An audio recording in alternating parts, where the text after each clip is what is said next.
Some 460 years ago, life in Cantha was irrevocably altered. Shiro Togachi, once a loyal bodyguard to the Canthan emperor, was dead, slain after turning his blades on his master. With his death, the magic held within his body was released, and as it spread across the land, it turned entire forests to stone and petrified the sea into pure jade. Creatures and humans alike lost their lives, thousands trapped in jade graves as the ocean upon which they sailed or within which they swam turned to gemstone in an instant. One of the races most severely affected was the Naga. Once at peace with the humans who sailed the Jade Sea, the Naga would trade with the seafaring Luxons and worked alongside humans as mercenaries. But after the Jade Wind, everything changed, as the Naga found themselves in competition with other survivors for resources. Their ability to hunt and feed themselves was destroyed, and as the people and Naga became more and more desperate, tensions mounted. Soon the survivors were whittled down by starvation and conflict, until fewer than 50 Naga remained alive. A priestess, Hanasha Coralfin, was able to gather these few survivors, using her magic to revive those she could from the jade and tend to the injured and sick. Under her guidance, she encouraged the Naga to turn from their peaceful ways and vow vengeance against the humans, as in their eyes they had devastated the Naga's homeland and massacred her people. The Naga eschewed their former society and relinquished their moral codes. They focused on reproducing and expanding their territory, and as their population grew rapidly, so did their bloodlust. Eventually the Naga splintered off into tribes, each one bent on wreaking violent havoc against anyone who crossed their paths. Nowadays Naga maintain this tribalism. The known Naga settlements are small, but teeming with inhabitants.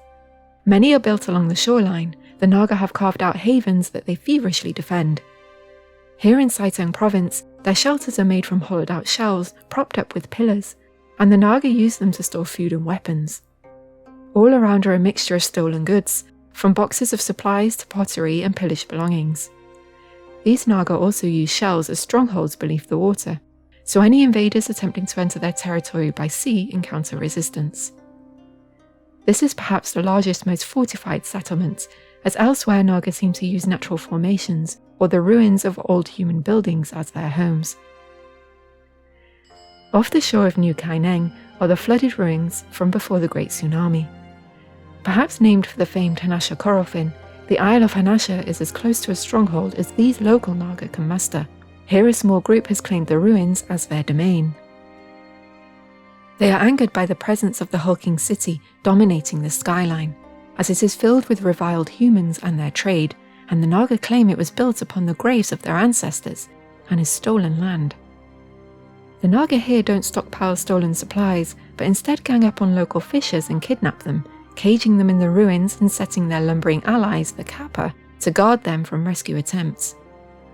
Despite the fishers' pleadings, the Naga treat all humans, regardless of their intent, as hostile, and keep the fishers as an example to all that they are not quick to forgive. Some Naga still eke out a living in the Jade Sea, though they are in competition with the Zhonlai jade mining operation. Deep in the jade mines are pockets of water that have formed, and the Naga lurk in the murky depths, biding their time. These Naga are too few to have built any significant stronghold or home, and live in a constant state of battle or retreat. They launch frantic assaults against the miners and the Ministry of Security officers in the Jade Sea. Elsewhere, Naga harass Luxons around the turtle hatchery, setting nets and traps to catch the baby turtles as they make their way to the nursery pools. Each defeat only renews their anger at mankind, but their efforts appear futile, as both sides of the conflict gain and lose ground with regularity. The Naga looting here are starving and easily distracted by food to abandon their attempts to disrupt and pillage machinery and jade goods.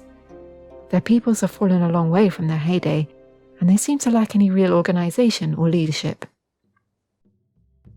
What structure there is in Naga society appears to be formed around their faith, with the most respected Naga in leadership positions carrying titles such as priest and priestess. Naga also appear to gain prestige and social standing with age, or perhaps respect is given to Naga most adept at magic. It could be that the two are intertwined, and their ability to wield more powerful magic increases with experience. This is true of the Tide Priest in Seitung Province at least, who aside from being much larger than his peers, also refers to them as hatchlings, which belies their youth in comparison. The exact nature of Naga religion is unknown, but it is thought to be based on their relationship with nature, and specifically leading their lives in balance with the natural world. Before the Jade Wind, it is known that Naga had strict tenets that limited their population size, likely to avoid their presence overwhelming an area as they lived and hunted.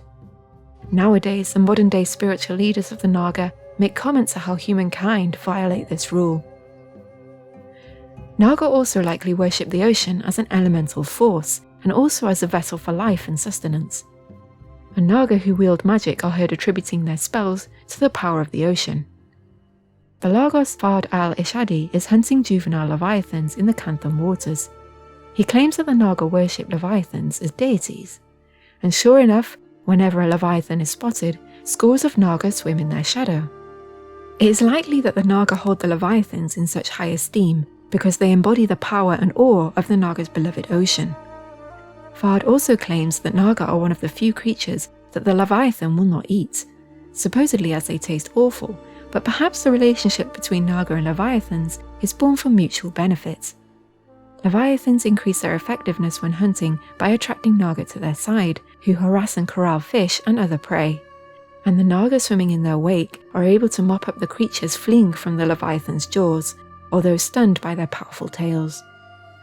Whatever the reason, adventurers should take care not to avoid the leviathans, just to fall prey to the fanatical Naga in their wake.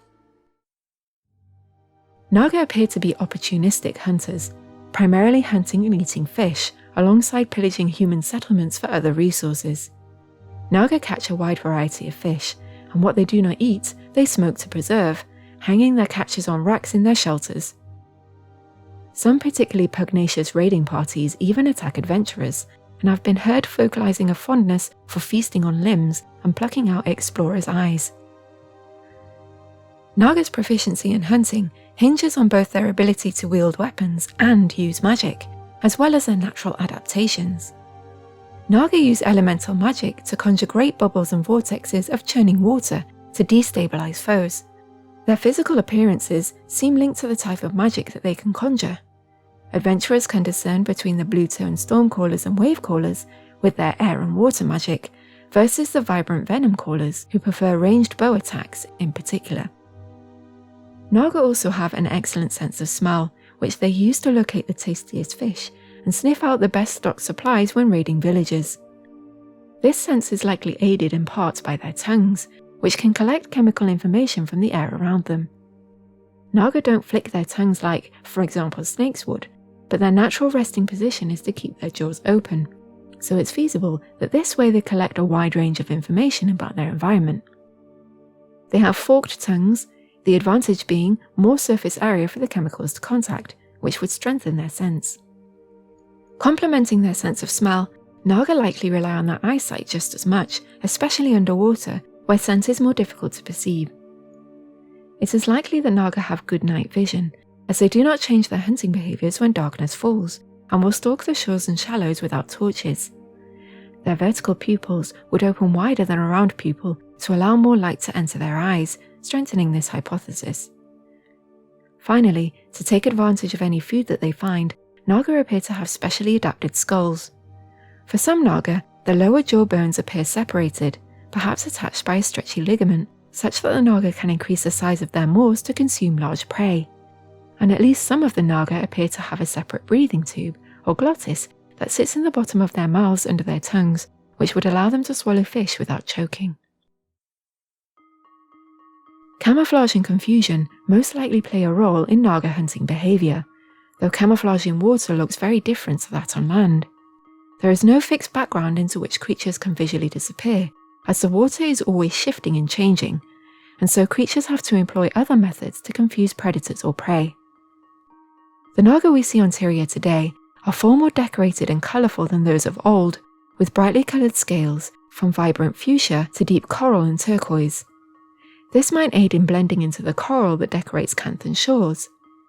They are also adorned with large, showy fins extending along their heads and down their tails. Some stormcaller Naga especially have significantly larger fins, adorned with frills, which might at first glance mimic plants. The counter shading on many Naga, where their bellies are lighter than the rest of their bodies, combined with bold, abstract patterns that disrupt a Naga's outline, are particularly effective at confusing prey underwater. The mottled orange against the blue of this Naga might make it difficult to pick out their form in the ocean, as their body blends into the depths, leaving twisting orange shapes in the foreground. Stormcaller's fins could serve a similar purpose, obscuring the Naga's true size and shape with their wavy form. Of course, evolving camouflage to hunt prey might be dwarfed in effectiveness when the predator is intelligent and capable of using weapons and tools. Naga have bows, spears, swords and other weapons that they employ on land and underwater. It might therefore be possible that their bright colours exist more for visual communication, or to play a role in attraction. Naga appear to favour aesthetics, particularly colourful things, from building their homes from brightly coloured shells and forging their weapons with opalescent materials, to decorating their homes with seaweed strung like bunting and adorning themselves with beads and glittering metals. Some Naga even wear loosely woven clothing, and even armour, though this seems to be reserved for the leaders of a settlement, like a mark of status.